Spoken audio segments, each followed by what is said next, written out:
Who wants the singular chopstick?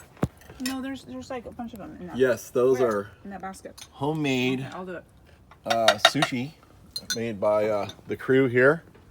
Right. Mm-hmm. And that looks absolutely delicious. With our homegrown Reed avocados right there. I'll take the Yeah. decapitated But ones I had a nice little surprise when I came home. I have a whole Hey, bunch Garth, of will you grab me a beer? slow brew from my buddy Rodney in San Luis Obispo. Slow brew, San Luis Obispo. And right when I thought that he couldn't make a better beer, it's got all these amazing flavors. You gotta try it. What do we have? I noticed there's this pink lemonade lager, and I thought, what the heck? What's that gonna taste like?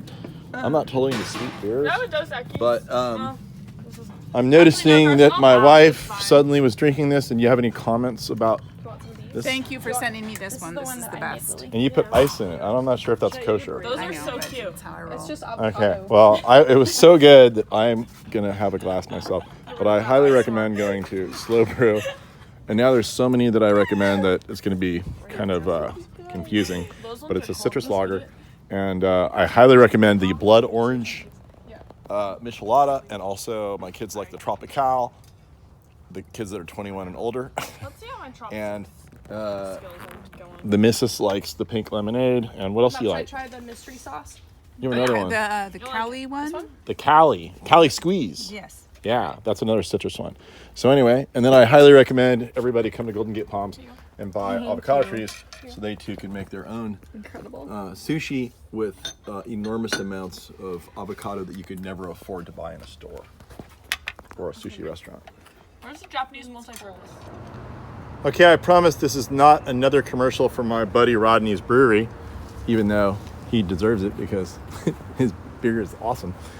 If you're wondering where all that avocado came from that was on the sushi, it all came from here. We picked, 35 avocados off this tree. And right now it's July, I believe about 10th. And you can see now we have the new crop for this year. This will be ready in a year. And it was born on the tree in April. And you see we have some more. We're not gonna have as many this year as we had last year. We had a huge crop on this tree. And I had a special during the month of June. If you bought an avocado from me, you can come over here and pick an avocado off my tree. Take it home and eat it. And it took a full 10 days for these things to ripen up. So, it's not like an avocado you buy in the store. Those have already been off the tree for like 5 days. You wait 3 or 4 days, they're ripe. Sometimes they're ripe already. When you pick one off your tree, you got to plan well ahead. You got to plan ahead like a week to 10 days. So remember that, because I took 20 of these avocados up to Tahoe for this big family event, and I promised everybody guacamole. And I picked them about 3 days before we left to Tahoe. We were there for about 5 days. Guess what happened? Every day, everybody asked me, when are we gonna have our guacamole? And I'd go over to the avocados and I'd feel them and see if they're soft. And they were hard. The next day they were hard. The next day they're hard. The next day they're hard. And we finally left. We came home. And guess what? Now I have like 25 perfectly ripe Reed avocados with a family of 6. And I believe, 6. This gets confusing. But a couple of them weren't there. And one of them that was there doesn't even eat avocado. So basically 3 people, 25 avocados need to get eaten in a matter of 3 days, 4 days. So plan your avocado picking. You can see it's pushing new growth. This time of year does that. And when it doesn't have all this fruit on the tree, it can actually concentrate on really making some new growth. So it's like either way, you either get a lot of fruit or you get a lot of growth. It's hard to get both. But I'm real excited because this tree is going to bulk up. It's going to get to the next level. Once it gets to the next level, it'll harbor more avocados. And I've actually left a few avocados on the tree, 3 to be exact. So a customer came over here. I had a cute little duo, if you remember here. And now I don't, because the customer picked one when he told my guy that he got here the last day of June for the special to pick a Reed. And he picked one of the 2 there, which is a drag because they looked really cute together for lots of reasons.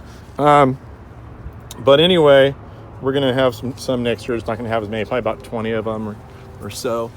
Here they are here. They're starting to size up a little bit for next year. I guess if I really look, there's some decent amount of avocados in the tree for next year.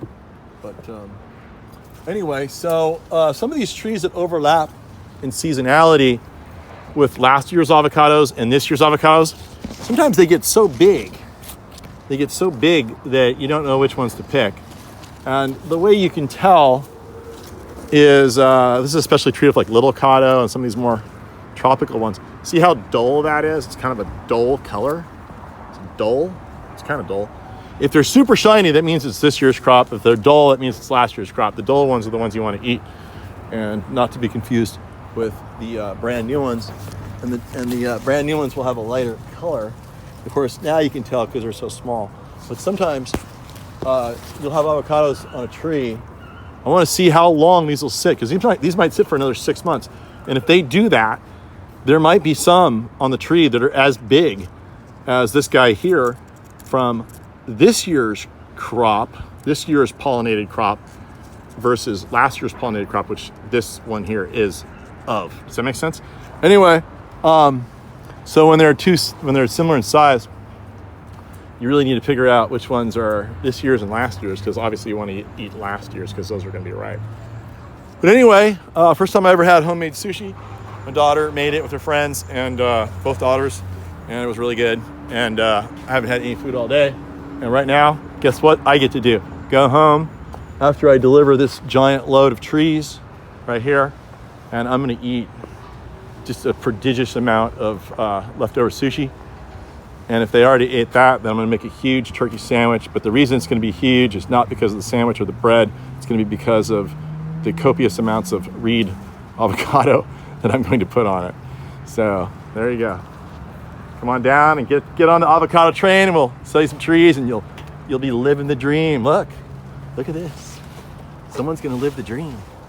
Someone's going to live the dream. I'm going to go deliver these and install these right there.